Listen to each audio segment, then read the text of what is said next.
Salut à tous. Alors aujourd'hui je fais cette vidéo plus ou moins en réponse à une vidéo de Links the Sun qu'il a sorti hier, 20 conseils aux jeunes auteurs.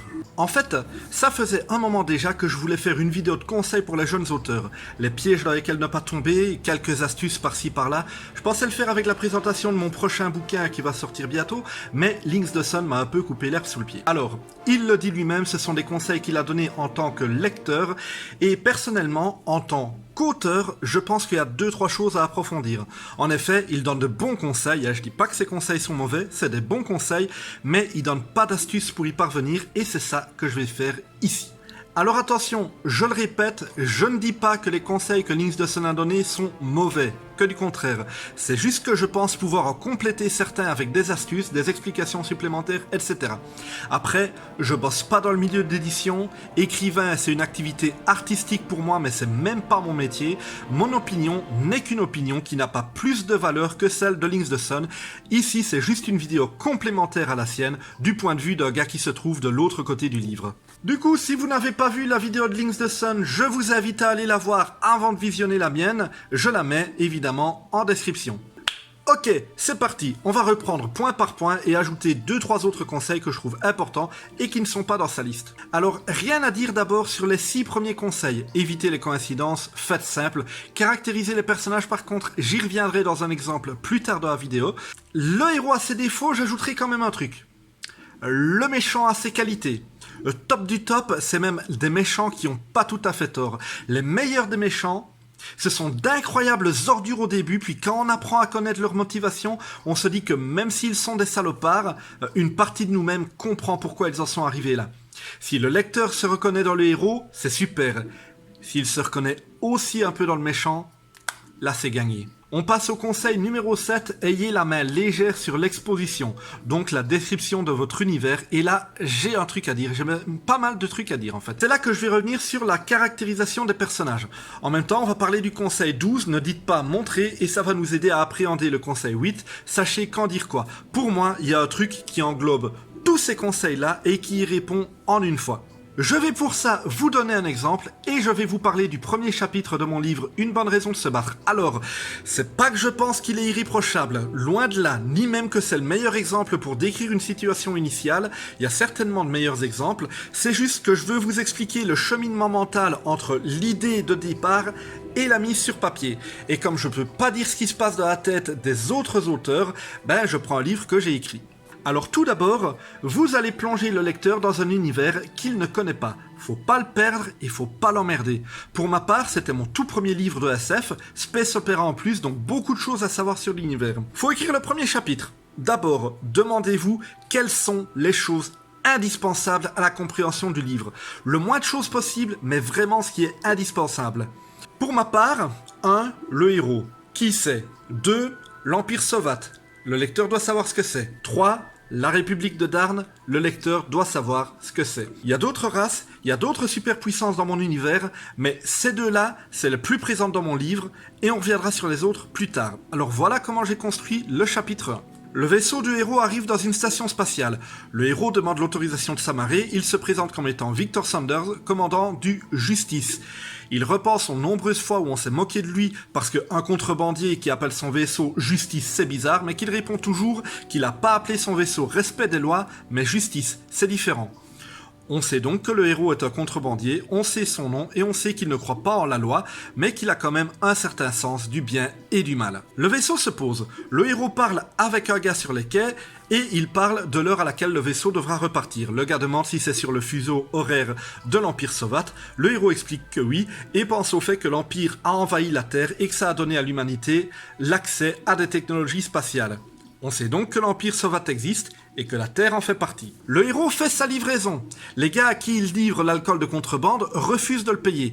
Il dit qu'il a chargé la cargaison d'explosifs et que s'il ne paye pas, il fera tout péter. Ils acceptent, il part en ricanant à l'idée qu'il n'avait pas réellement mis d'explosifs dans la cargaison et que si ça avait été vrai, ils auraient pu le trouver très vite alors que là, il leur faudra longtemps pour fouiller avant de comprendre la supercherie et de le faire buter et que donc ça lui laisse plus de temps pour partir.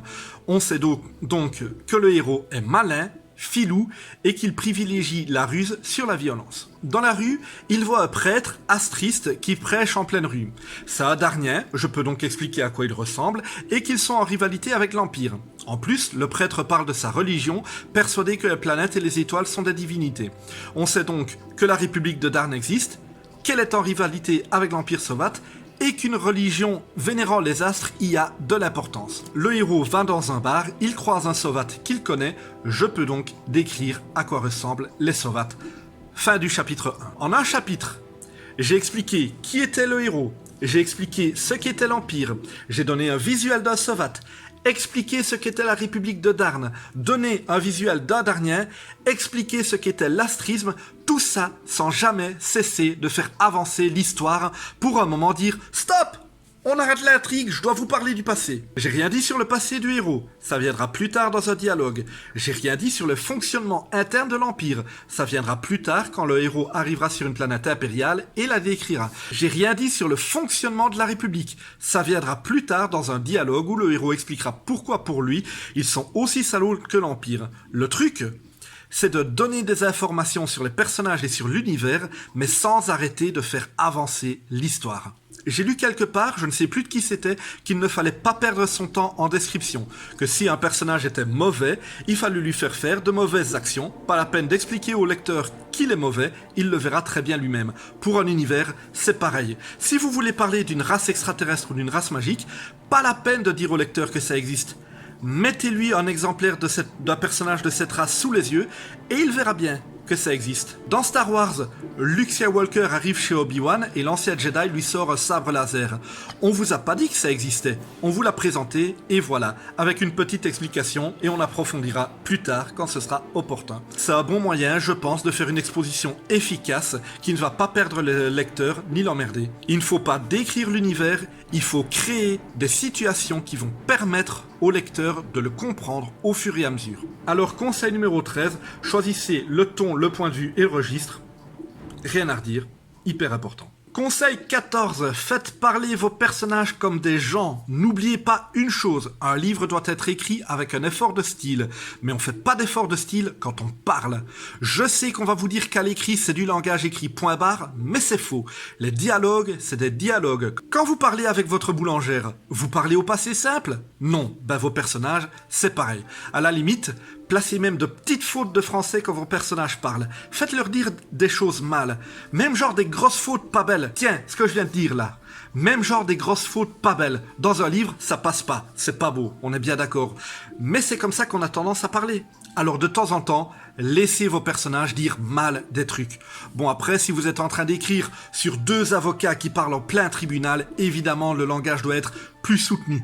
Mais n'oubliez pas que l'avocat, une fois chez lui, avec sa femme, il dira des choses comme « C'est quoi qu'on mange ce soir ?»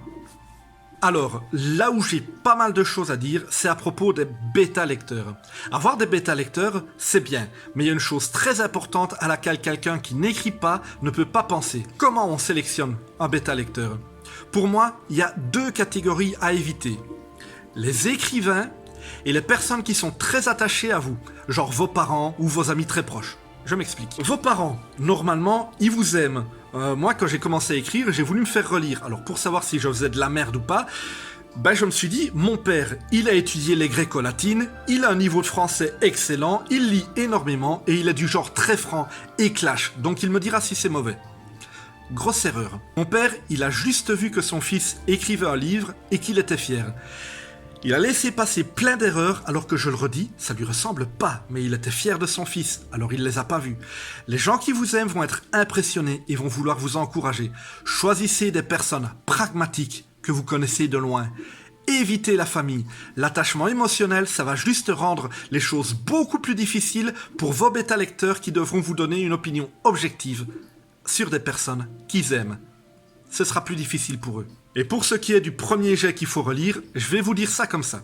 Vous avez fini votre roman, relisez-le quand il est fini. Avant d'avoir fini votre roman, vous aurez fini un chapitre. Relisez-le quand vous l'aurez fini. Et avant d'avoir fini un chapitre, vous allez finir simplement un paragraphe. Relisez ce paragraphe. Vous écrivez un paragraphe, vous le relisez. Vous écrivez le paragraphe suivant, vous le relisez, et vous relisez aussi le paragraphe précédent que vous avez relu juste avant. L'écriture, c'est facilement 30% d'écriture et 70% de relecture. Je déconne pas. Alors, petite astuce. Quand vous vous relisez, n'hésitez pas à vous relire à voix haute. Il y a des fautes de français, des imperfections qui sont bien plus visibles quand on les dit. Personnellement, je retrouve beaucoup de fautes en lisant à voix haute que j'avais pas vues en lisant en silence. Relisez et écoutez ce que vous dites. Vous aurez de meilleurs résultats. Et surtout, quand vous vous relisez, faites-le en oubliant que vous êtes l'auteur. Lisez comme si c'était un bouquin que vous avez acheté et sur lequel vous ne connaissez rien. Faites abstraction de votre attachement à votre œuvre et ayez un œil extérieur sur vous-même. C'est très difficile, mais il faut le faire. Et c'est là que je vais dire pourquoi les écrivains font de mauvais bêta-lecteurs selon moi. Un écrivain, il va toujours vous dire ce que lui, il aurait fait. Comment lui, il voit les choses en tant qu'auteur. Mais si vous vous relisez comme si vous n'aviez pas écrit ce que vous lisez et que ce que vous lisez vous plaît, ça veut dire que ça plaira à d'autres personnes. Vous n'êtes pas plus con qu'un autre et les écrivains sont pas plus malins que les autres. Je vais même vous dire un truc, et là je vais me faire des ennemis, mais je m'en cogne. J'ai rencontré pas mal d'écrivains, et franchement, la grosse majorité sont des connards finis à la pisse. Beaucoup pensent que parce qu'ils sont écrivains, ils font partie d'une sorte d'élite intellectuelle, et que leur opinion et leur façon de faire est supérieure aux autres. C'est des conneries. Écrivez. Relisez-vous. Faites en sorte que ce que vous relisez soit plaisant à lire et des gens prendront plaisir à vous lire. Après, je dis ça. Mais j'ai rencontré des écrivains qui étaient des personnes formidables aussi. Mais franchement, pas la majorité. Et le talent pour l'écriture, c'est pas gravé dans le marbre. Comme pour le sport ou n'importe quelle activité artistique, plus vous pratiquerez, plus vous évoluerez. Au fur et à mesure du temps, vous trouverez des trucs, des astuces. Vous saurez que vous faites toujours les mêmes erreurs que vous avez corrigées 1000 fois. Et au final, vous ne les ferez plus, ces erreurs. Avec le temps, vous aurez moins besoin de relire, même si ça reste évidemment une importance capitale. Mais avec le temps, vous allez faire de moins en moins d'erreurs et vous allez avoir un style de plus en plus affiné. Parce que à force de corriger pour vous améliorer, vous allez trouver des trucs, des astuces, des schémas qui fonctionnent. Et quand vous vous relisez, ne vous contentez pas de lire. Soyez à l'affût de la moindre imperfection, du moindre truc qui sonne un peu bizarre. S'il y a un truc que vous lisez et qui est un peu bizarre, réécrivez-le. Vous relisez pas pour flatter votre ego, vous faites la chasse à l'erreur. Ne l'oubliez pas. Mais de façon générale, en fait, quand on me demande quel conseil je peux donner à un jeune auteur, je donne toujours ce conseil-là. Demandez pas trop de conseils. Écris. Travaille, sois exigeant avec toi-même. Et si tu aimes lire ce que tu as écrit, tu trouveras des gens qui aimeront aussi. C'est logique. Ceci dit, tous les conseils sont bons à prendre. Moi, j'ai des gens qui ont lu mes livres et qui après m'ont écrit en me disant « J'aime bien, mais il y a tel ou tel truc qui est un peu dommage. » Et je me suis dit « Merde, il a raison. » Alors j'ai corrigé ça dans mes livres suivants. Mais il faut faire la différence entre le conseil constructif et bienveillant et la critique gratuite. Et aussi entre le conseil intéressant et celui qui ne vous intéressera pas. On m'a déjà donné des conseils qui étaient de bons conseils, mais que j'ai décidé de ne pas suivre parce que ça n'allait pas dans la direction vers laquelle je voulais aller. Si vous écrivez de la SF, avec des batailles spatiales dantesques et des explosions et tout, et qu'un gars arrive et vous dit que ça serait mieux si vous faisiez des trucs plus crédibles et réalistes scientifiquement qui prennent en compte des lois physiques précises et approfondies, c'est un très bon conseil. Mais vous n'êtes pas forcé de le suivre si c'est pas ce que vous avez envie de faire. Ensuite, un conseil qui n'apparaît pas dans la vidéo Links mais qui me semble important, si vous sortez un livre, vous serez probablement un jour ou l'autre amené à le présenter à une convention, un salon du livre ou n'importe quel stand où vous essayerez de vendre à des gens. Ne négligez pas l'aspect vente du métier d'écrivain. Et je parle de vente avec un grand V, pas juste d'informer la personne face à vous en espérant qu'elle achète. Bon là, malheureusement, j'ai pas de super conseils à vous donner parce que je suis un très mauvais vendeur. Il y a des gens qui vendraient des frigos à des esquimaux, comme on dit. Moi, j'arriverai même pas à leur vendre des chauffages qui fonctionnent avec de la neige. Voilà. Mais quand même, un conseil qui m'a aidé et qui a quand même permis de booster mes ventes sur stand, lors de ma toute première convention, je galérais à gagner de l'intérêt des gens qui passaient à mon stand. Et l'écrivain juste à côté, il vendait sans problème. Et au fur et à mesure de la journée, j'ai remarqué qu'il disait exactement la même chose, au mot près, à tout le monde.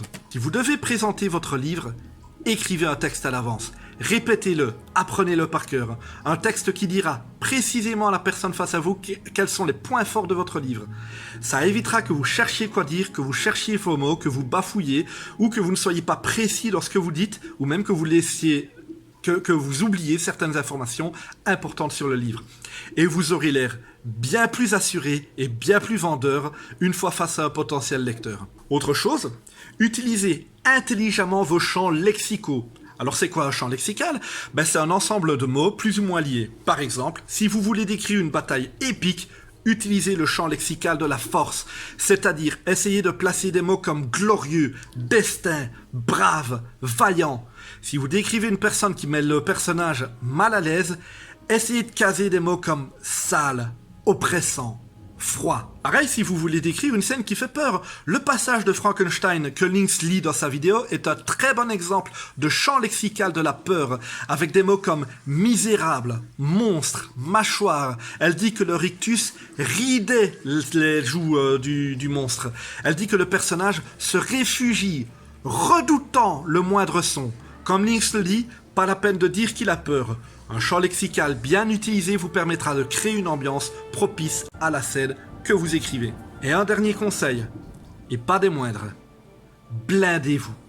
Vraiment. Vous n'allez pas avoir affaire qu'à des personnes bienveillantes en tant qu'auteur. Des gens vont vous descendre, des gens vont se foutre de votre gueule quand vous parlerez de votre livre. Des gens vont juste prendre plaisir à vous enfoncer pour se prendre de l'importance. D'autres vont faire une mauvaise critique parce qu'ils n'ont pas compris votre livre. Ça va vous arriver. Et quand ça vous arrivera, faudra pas vous décourager. Vous apitoyez pas. Ayez la rage au ventre.